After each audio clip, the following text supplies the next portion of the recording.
this is another version of nearly the same thing. It uses the same chip, and I did start to build this in a previous video, and I got short when I shut down my channel. I know this is another video and I said I was shutting it down, but we're doing what we can with our health as it is. This one uses genuine chips, and the cooling approach is quite clearly a heat sink. And ironically, this is the sort of size heat sink you need for, bearing in mind this is class AB, so it does generate quite a bit of heat. And again, that is one heat sink for one chip. So when you think from the previous figures it was giving 70 odd watts per channel into 4 ohms, so that's 140 watts of total when you're driving it hard.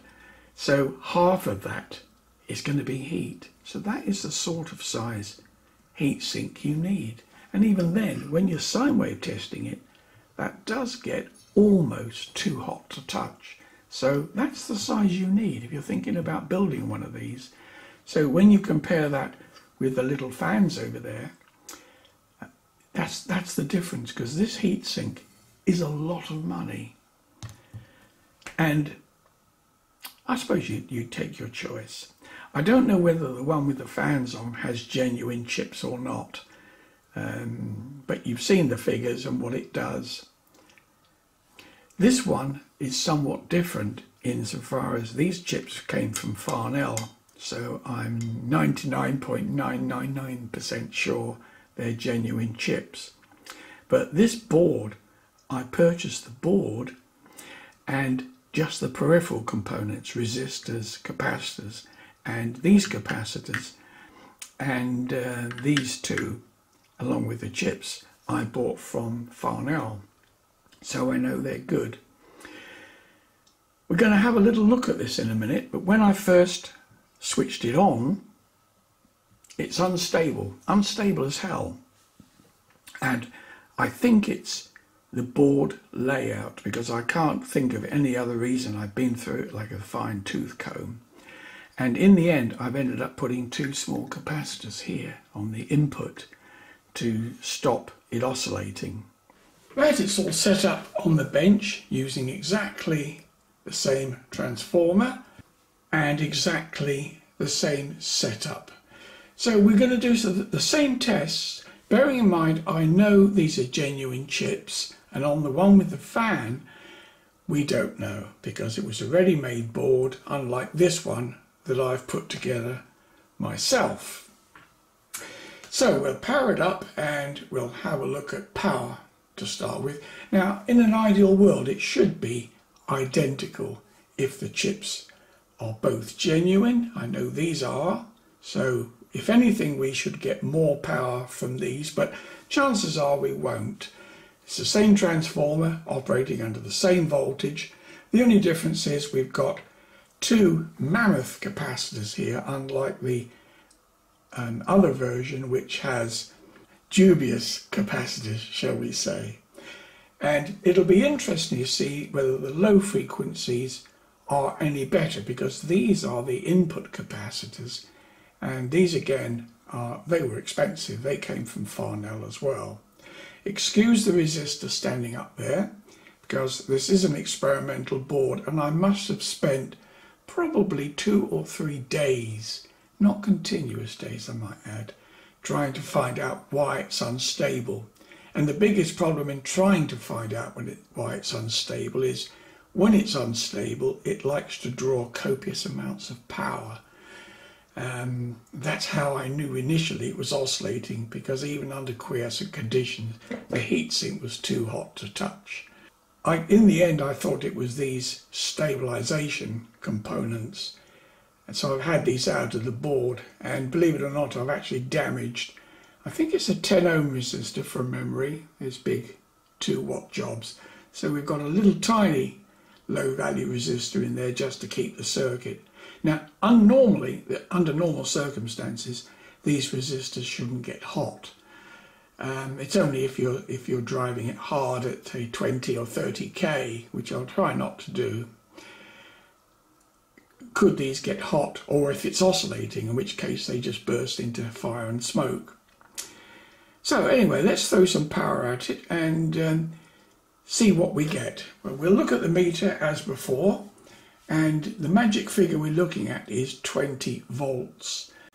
Don't forget, we're on the scale here, and add 10 to that, so that's 20 volts. That was the same as we had before. So I'm going to throw the switch. Slight delay while it checks. Hasn't gone bang. So we'll wind up the power. I'll show you clipping in a minute. I'll just keep going.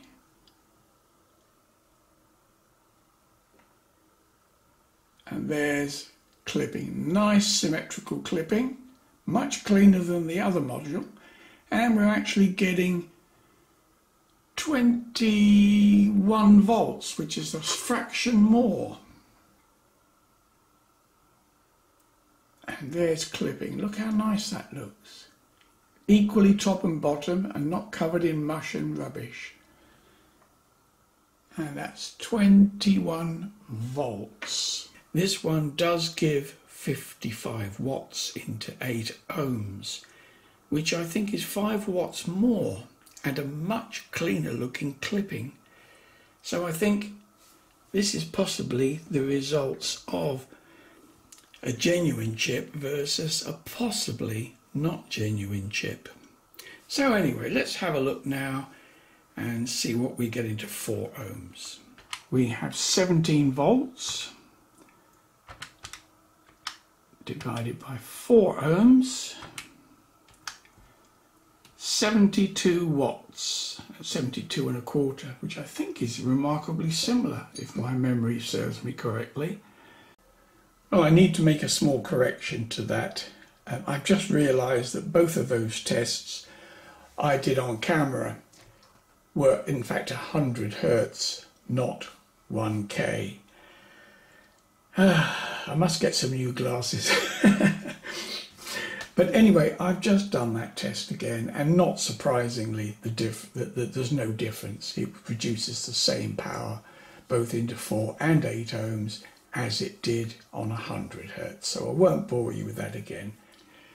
Well, all I can say is, wow, what a difference. As I did mention earlier on in the video, I think they must have either put the wrong value input capacitor in by purposely. I can't think why they do it purposely, or by mistake, because they don't know what they're doing, most of these companies. Well, that's 30 Hertz, and as you can see on the dB scale at the bottom, it's half a dB down, which is absolutely perfect. And if we go down a little bit more, that's 20 Hertz, and it's 1 dB down. So, I mean, it's chalk and cheese, isn't it? That's truly hi-fi, and the other module is truly junk.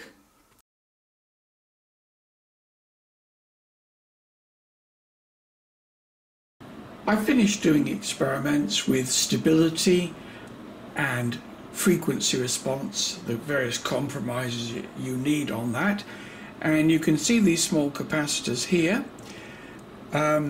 All I've got to do is actually tuck them under the board and make them tidy, but I found this value is the highest I can go and still maintain a good high frequency response, and big enough that the amplifier is completely stable even when you hang the usual capacitor across the speakers.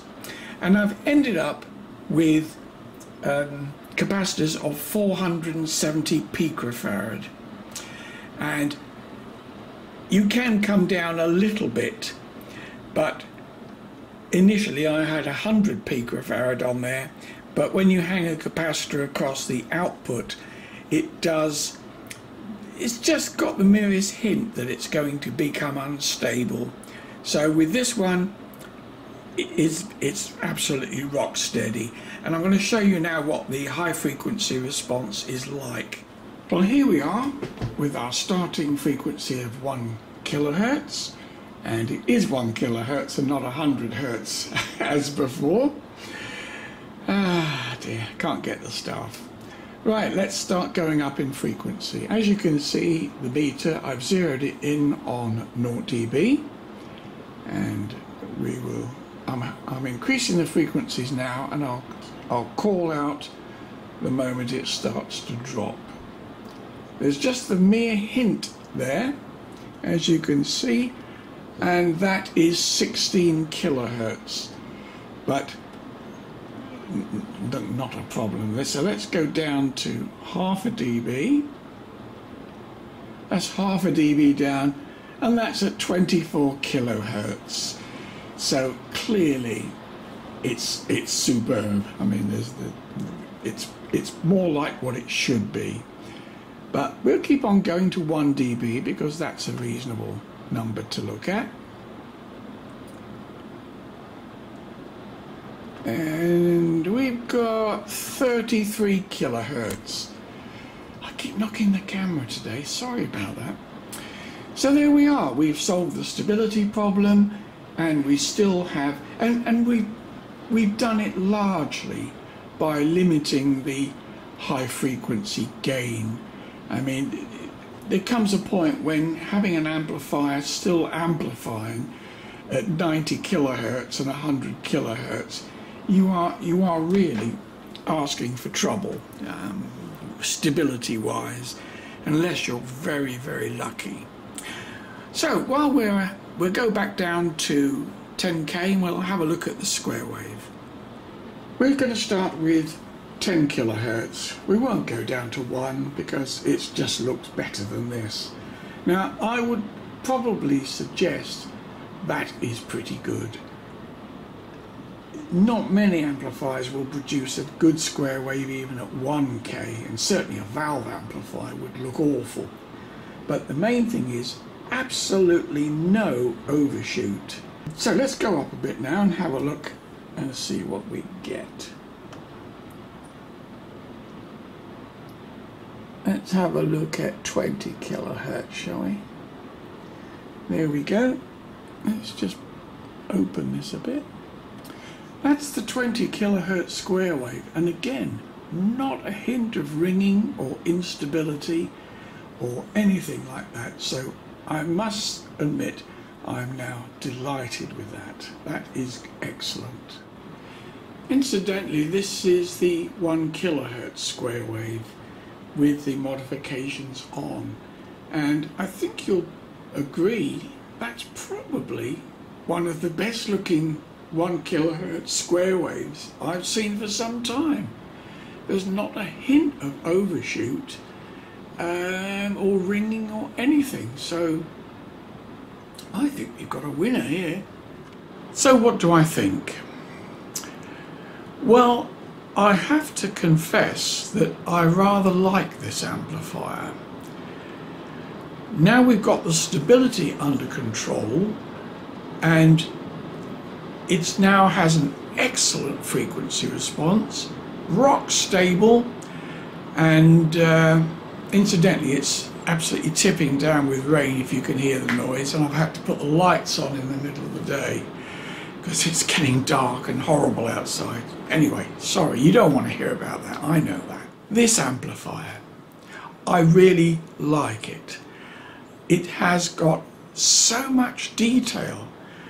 Records that I've played, when I say records I don't mean LPs or vinyl, but music that I've played countless times. It really, really brings out the detail.